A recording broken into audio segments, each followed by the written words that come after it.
Indonesia, Southeast Asia, and the world. Rise and shine and happy Thursday, everyone. It is the 14th of November, 2024, and just past 6 in the a.m. here in central Jakarta. My name is Paul Palelli, greeting you bright and early, as we always do, from the C Today News Studios, where we have, for the next 3 hours, this Thursday edition of the C Morning Show, where we're going to deliver to you all the latest news and updates from Indonesia and beyond. And it is a weekday morning, so we have got all your daily sports, entertainment, and business roundups as well.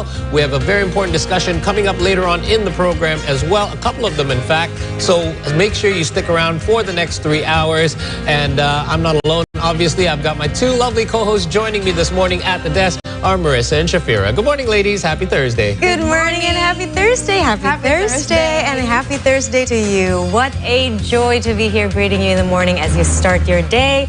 We have the latest from the region and around the world, from Indonesia's new government's quick action in implementing some of their priority programs, such as providing easy access to nutritious food for children in Indonesia, as well as President Prabowo Subianto's visit to several countries this week, kickstarting his focus on foreign policy to strengthen relations and Indonesia's position globally.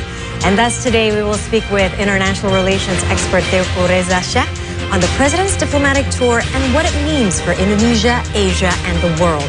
Stay with us for the next 3 hours. I'm Marissa Anita. And my name is Shafira. I would like to greet our viewers that are now able to tune in from Foxtel's Flash Australia, Macau Cable TV Channel 84, Vision Philippines Channel 58, Air Cable Philippines, and Singtel Singapore Channel 15, also StarHub Channel 720. All right, let's start the show with our headlines. The 15-year-old boy was among at least 2 that were killed by Israeli strikes in central Gaza. The boy died when an airstrike hit a refugee tent in Deir al-Balah. Storms in Spain have caused school closures and train cancellations Wednesday, 2 weeks after flash floods in Valencia and other parts of the country. Cambodian authorities have detained multiple high-profile figures in a widening corruption scandal involving famous local businessmen. And Vice President Gibran Rakabuming Raka is set to visit refugees that have fled from the eruption of Mount Lewotobi Laki-Laki in East Flores, while the volcano still remains active. And we will begin our first segment with some world news as we circle back to our top headline, where Palestinian medics said on Wednesday that a 15-year-old boy was among at least 2 that were killed by Israeli strikes in central Gaza 1 day prior. According to Al-Aqsa Hospital, the boy died in an airstrike on a tent in western Deir al-Balah. The boy's mother said she just put her children to sleep when she heard the explosion. Another strike on a tent in the built-up Nusayrat refugee camp killed a man. Hospital officials counted the 3 bodies at the hospital and facilitate their funeral prayers at the facility's courtyard. Meanwhile, Palestinian medics also said an Israeli strike on a home in northern Gaza killed 3 siblings aged 6 and under. The strike hit their home close to the Fakura clinic in the urban Jabalia refugee camp, according to the Health Ministry's emergency service.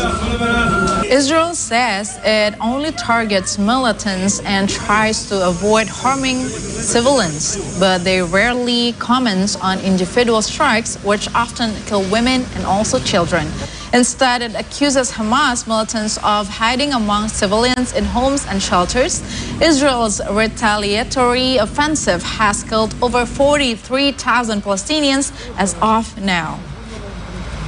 ابني ضبط الضغط ببيع شوية حاجات برا بالمخيم واجل دوبه بزرق في الحرام وبغطى حاله لما سمعنا إشي انفجار وبقول صرت أمسك في أولادي ونار مولعة في الحرامات اللي فوقيهم أمسك في أولادي وارمي برا أحمل اللي موجودين ال3 هم حملت 2 وارميهم برا زي الأكياس بحمله برمي إلا أنا شحطته إلا هو ميت صرت أصرخ أنا سماد الحقوني أنا سماد.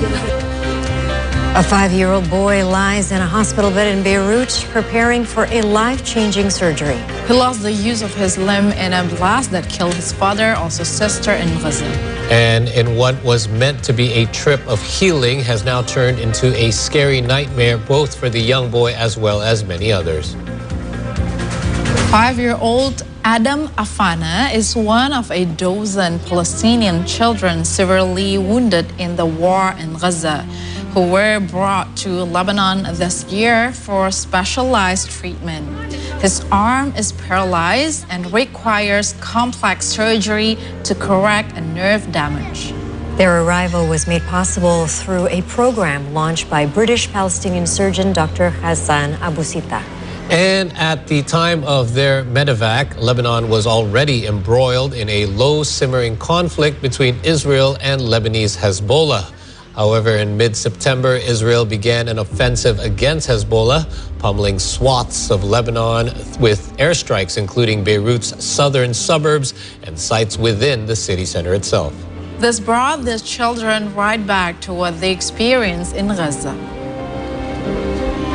الأوضاع الحالية بتذكرنا بالأوضاع اللي بدت عنا بغزة وبعد هيك زادت، يعني نفس السيناريو اللي في البداية اللي كان في غزة هلا نفس الشيء بصير هنا في لبنان. We've tried to keep them as close to the hospital and shield them because it is, I mean, there's a sense that, you know, they've been through it before and they, you know, there's a lot of work that was done in terms of mental health and post-traumatic stress, and so it's been tough on them, and it's also been tough on them not knowing whether their treatment is going to continue or not. Meanwhile, an Israeli strike in Sansakiyeh, Lebanon, killed 11 and wounded 7 others, with most of the casualties being women and children. Rescuers are still looking for those who are missing and trapped under the rubble. Dolls and toys litter the rubble of a residential building, which was destroyed in an Israeli airstrike against southern Lebanon. A resident stood near the structure and attempted to find the body of his sister. The strike also damaged nearby buildings, with a neighbor standing in the remnants of a kitchen. He volunteered to work with rescuers to find others who are still missing. The Lebanese Health Ministry said on Monday that 54 were killed while 56 others were wounded on Sunday. This raised the number of casualties to 3,243, while the amount of wounded soared to 14,134 in the conflict between Israel and also Hezbollah. أنا صهري وأختي وولد أختي هون. الحمد لله صهري يعني لقينا جثة له، بنت أختي لقينا أطراف إلها. أختي بعدنا عم نفتش عليها من امبارح، عم نفتش عليها، وفي بعد خالة صهري وابن أخته. يعني 12 شهيد بهيدي المجزرة. شو بده يقول الواحد؟ هيدي الغارة اللي شايفينها انتو هي عبارة عن غارتين بنفس الوقت نزلوا. الفرق بين أول غارة وتاني غارة هي ثانية، نزل أول ضربة وتاني ضربة. بهيدي المبنى كان مأهول بالسكان، مؤلف من أكثر من 15 شخص. اللي نجي من هيدي المجزرة هو 3 أشخاص. According to Lebanon's national news agency, or NNA, is reporting a series of Israeli airstrikes across southern Lebanon, including a drone strike targeting a motorcycle in southern Lebanon, such as Yahman al-Shakif, 2 raids carried out by Israeli warplanes in the town of Tabnine, and 2 more in the town of Burj Khalawiyeh. And also the NNA added that the Israeli airstrike also targeted the city of Bin Jabail and the towns of Ainata and also Sultania. Meanwhile, an Israeli strike targeted the vicinity of the communist roundabout in the town of Kafar Rahman. And also related to that strike, at least 3 people were injured in a drone attack in the town of Al-Shaytiya. So basically, all around southern Lebanon are strikes by the Israeli Air Force. Yeah. And when speaking about the war itself, what's happening in Gaza and also what's happening in Lebanon, there's a lot of pressure coming globally for a ceasefire, right? So what is the latest situation in Lebanon? Well, Reuters reports that the United States has sought to broker a ceasefire in Lebanon, and the outgoing administration of Democratic President Joe Biden has not given up hope of reaching a deal in its final months. White House envoys Amos Hochstein told reporters that there is a shot at a truce in Lebanon soon. Similarly, also Israeli Foreign Minister Gideon Sa'ar said Monday that there had been, quote, a certain progress in ceasefire talks for Lebanon, but Israel's new defense minister Israel Katz said Monday that there would be no ceasefire in Lebanon until Israel achieves its goal there, including disarming Hezbollah and returning evacuated Israelis to their homes in northern Israel. Indeed, and one of the war objectives that Katz added was that it included not only arming Hezbollah, but they want to push them beyond the Litani River. This flows across southern Lebanon itself. So Lebanese Parliament Speaker Nabi Berri, whom Hezbollah has endorsed as their negotiator, was quoted as saying on Wednesday that Lebanon was still waiting for any concrete ceasefire proposals.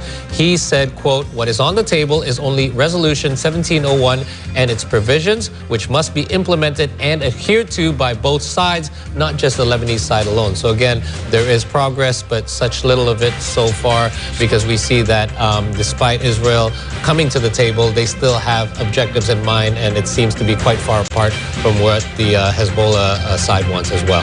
All right, let's move on to Indonesia, where military authorities in North Sumatra are looking into the attacks on Deli Serdang civilians by soldiers.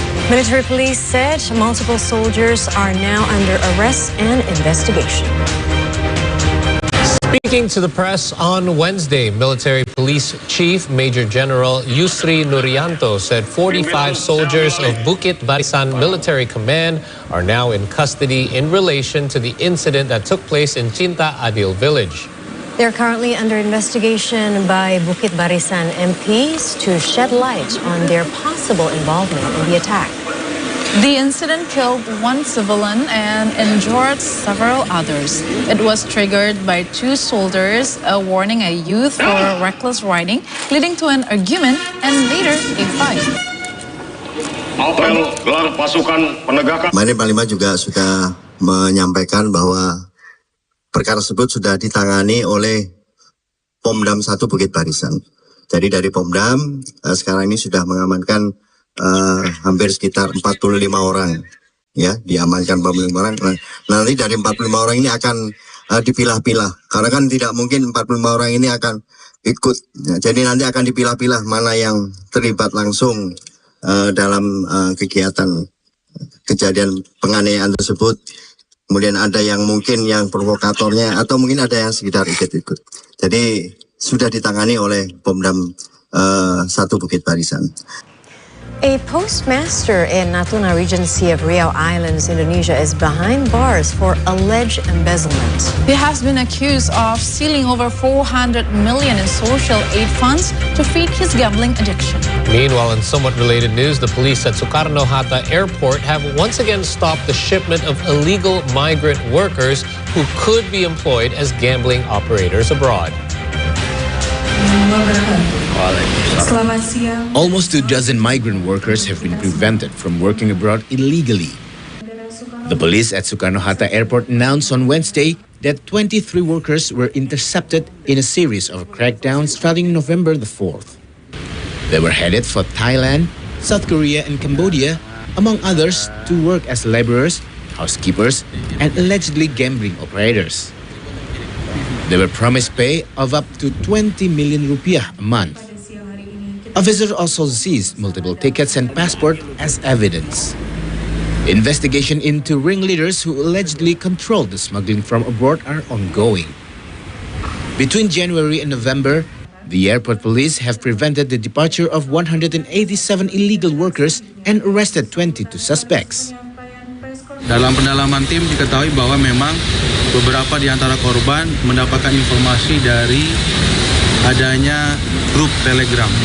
Juga ada beberapa di antara mereka menyampaikan bahwa mendapatkan informasi dari grup Facebook. Juga ada yang direkrut oleh oknum-oknum pelaku secara sporadis, yang mana memiliki latar belakang pernah bekerja terlebih dahulu di negara-negara secara non-prosedural. In another gambling-related news, a postmaster in Natuna Regency, Riau Islands, have been arrested for alleged embezzlement of social aid funds. The suspect, Firdaus, who heads the Sedano Post Office, has been accused of embezzling over 440 million rupiahs of funds to feed his gambling habits. The Social Affairs Ministry have previously warned over 911 million rupiah for social assistance to Tanjung Pinang office of PT Pos, which proceeded to transfer the money to Sedano Post Office. Dia adalah kepala kantor cabang pos pembantu, ya kan, menerima uang transferan dari Kemensos melalui PT Pos Indonesia senilai 911 juta rupiah. Cuman dana ini tidak disalurkan semua. Ada 448 juta rupiah yang digunakan untuk kepentingan